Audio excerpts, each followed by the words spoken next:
turned his head. Standing just inches away from the glass was a figure.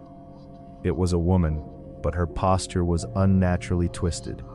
Her skin was a pale, sickening gray, and her long, matted black hair covered most of her face. But through the strands of hair, Daniel could see her eyes. They were completely black, empty sockets staring directly into his soul. Daniel let out a gasp and scrambled across the console to the passenger seat. His breath came in short, ragged bursts. The tapping started again, but this time it was coming from the passenger side window, then from the rear window.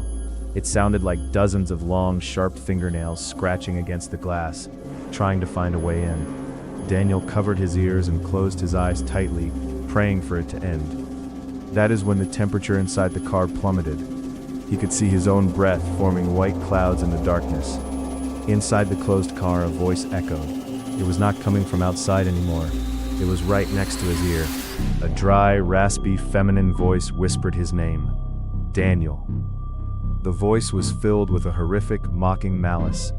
Daniel kept his eyes shut, remembering the old man's warning, do not look back. The whispers grew into a chorus of multiple voices, all calling his name, laughing and scratching at the car windows.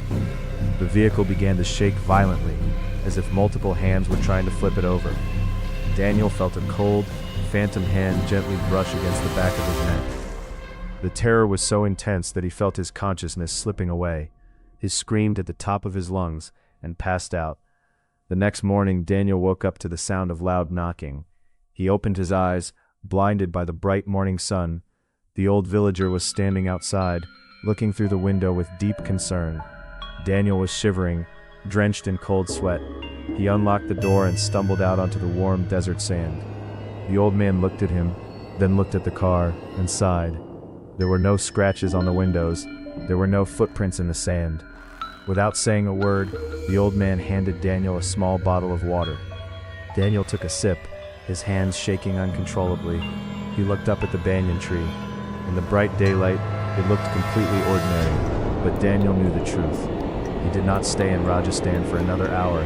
He drove straight back to the airport and flew home to New York. Daniel never deleted those photos, but he never looked at them again. And even now, thousands of miles away in his quiet apartment, whenever the wind howls outside his window, Daniel swears he can still hear that dry, raspy voice in the dark.